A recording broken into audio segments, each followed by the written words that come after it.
She's been needing some oxygen sometimes at night. It took away our ability to sleep. That's a lot of time that people are in our house. You can see why we're not sleeping. Good morning. It's 6:30 and I'm up. Not because I have to work, not because I have prereqs, but because someone's got to be up with Raelyn about now. Today, I wanted to talk to you about why Raelyn qualifies for 80 hours of nursing a week and how, when she's getting right now 55 to 60 hours a week covered, that's a lot of time that people are in our house. Why can she be getting that many hours covered and we are still sleep deprived right now? First, it's not all Raelyn that we're sleep deprived. One of the reasons we're sleep deprived, and this is super exciting, is that the last 2 weeks we have been getting our master bathroom remodeled. So our master bedroom has the tiniest bathroom you've ever seen, and the shower didn't really work in it. It had really bad water pressure. It had not great water pressure when we moved in 5 years ago, and within a few months, there was hardly any water pressure. So we really haven't had a shower in our bedroom for all that time. We did have a sink and a toilet. The bathroom is tiny. Where the toilet was, you couldn't close the door if you were sitting on it, for sure. And actually, our door to our master bathroom is extra narrow so that you can close the door and still, and still have a toilet there. So we actually moved the toilet and the sink a little bit and got a smaller sink, and we got a new shower. Our shower was really rounded and enclosed, and there was a drop ceiling. We just opened up all the space that we could there. So anyways, the last 2 weeks they've been remodeling our master bathroom, which means at about 8 a.m. people were coming in to work in our bedroom, and they were staying. Hold on, she's beeping.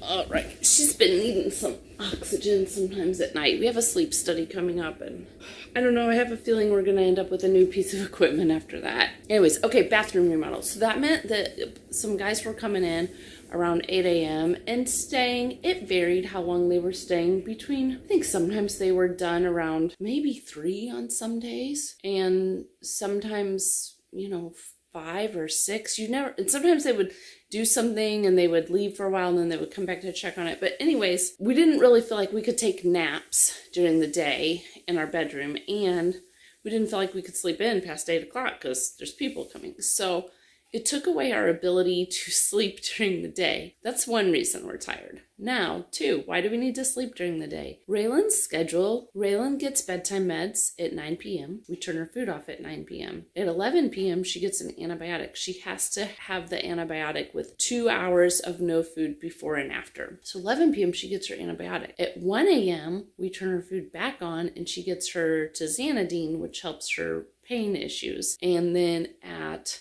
around 4:30 or 5 a.m., it varies, 4 to 5 a.m., she needs Tylenol or ibuprofen, and then it varies again, but we do morning meds, and it seems like it's been around 7 a.m. she's needing morning meds. So 9, 11, 1, 4, 7, you can see why we're not sleeping. And usually we take turns. Chris takes the meds until 1 a.m., and I usually go to bed before him, but I've been tempted to stay up late and play with the kids and watch movies because I'm like, yay, I'm done with prereqs. But anyways, I still go to bed before him. And so I sleep, and then when her alarm starts beeping, or if she needs any help after 1 a.m., that's my turn to help her. Unless I'm working and we don't have a nurse here, and then he has to get up and help her again, because that happened yesterday at 3:30 in the morning because I was teaching and I couldn't help her while I was teaching. So I had to wake him up. So yeah. And then he normally would sleep in till 10 a.m. because he doesn't go to bed until 2 a.m. a lot of times. So he can't sleep till 10 a.m. When I start getting up at, 3 a.m., 2 a.m., it varies the times I get up for work and for taking care of Raelyn. That means I need a nap during the day because I got up crazy early. Our naps are gone. Raelyn has not always needed this much nighttime care. It's increased a lot. We've never had night nursing. One night recently, one of our nurses worked overnights. It was so helpful. We got such good sleep. We slept with our door shut in darkness, and we knew we didn't have to take her in until, I think she worked till 4:30 or 5 in the morning. So I set my alarm to open my door when she got off work. Raelyn needed help within 30 minutes of her getting off work, but we slept so good until 4:35 in the morning, whatever time she got off work. We're hoping to get night nursing 2 nights a week soon. And guys, I can't wait, because we get sleep like someone with a newborn gets sleep. Maybe worse right now, to be honest. Newborns go in stages, some are really, really difficult. I'm not saying all, but we get worse sleep than we did with all our other 3 when they were babies, I think, right now. The other thing is, generally speaking, when you have a newborn, you're not 40, 41. And I know that's not old. It's not old. 40 is fabulous. 41 is fabulous. But it's not your 20s either, you guys. And when you have a newborn, that period lasts for like so long. And then you get to sleep again. We've been on this really long interrupted sleep schedule for a long time. I don't want to say 8 years straight, because there's been times where Raelyn has slept pretty good through the night and needed very minimal stuff most nights. But there's been a lot of times in our life where her overnight care has been like this, and you don't even realize it. Like, you're just on autopilot, you take care of her, and you don't even realize till you're like crazy sleep deprived. Oh my goodness, we haven't got to sleep through the night in how many months? Like, it's crazy. So that is, that's why we're tired, because bathroom remodel, no naps, no sleeping in, and then Raelyn needs help through the night, and we don't have night nursing. One of our nurses comes in at 5 a.m. That's really helpful, especially when we don't have a bathroom person and Chris can sleep in. And sometimes I just go back to bed and take a morning nap if she's here at 5 a.m. But that's how we can have so much nursing and still be exhausted and still really qualify for more. Now, say, what about during the day? How much help does Raelyn need? Raelyn needs more help during the day than at night. I mean, right now, as much help as she's needing at night, she needs even more help during the day to do everything. So she's definitely has a lot of medical needs right now. And then on top of that, you want time to interact and play and have fun with her too.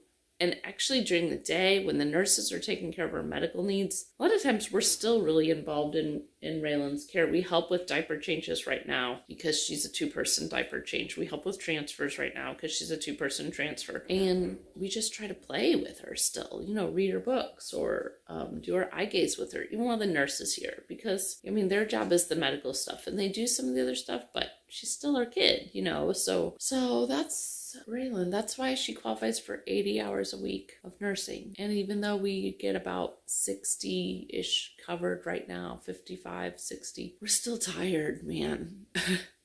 We're still tired. But we would not have our lives any other way. And I mean that. Everyone has stuff going on. Everyone has difficult stuff. Yours may not be getting up 5 times in the night for different things. Your problems are something different. This is our struggles, is getting enough sleep, getting time away. We don't get much time, Chris and I, without kids, without at least Raelyn. Like, we get very little alone time. But like I said, we wouldn't trade it for anything. And I'm not just saying that. Everyone has struggles. Everyone has hard things. And that's our hard thing right now. And it's okay. And we've learned how to do it. Doesn't mean it's easy, but we've learned how to do it. So I'm sure you can say that whatever your hard thing is that you deal with, you learn how to deal with it. It doesn't mean it's easy, but it just you become an expert at dealing with it. And that's why I'm hoping nursing school is going to be a little easier for me than your average person, because I realize I've learned a lot about how to do nursing care with Raelyn. We do a lot of nursing care. I've become an expert at a few nursing techniques. So we'll see how much more I have to learn. I know it's a lot. That's all. I've rambled, but sleep deprived rambles here from me. You guys have a good day and get through whatever hard things you have.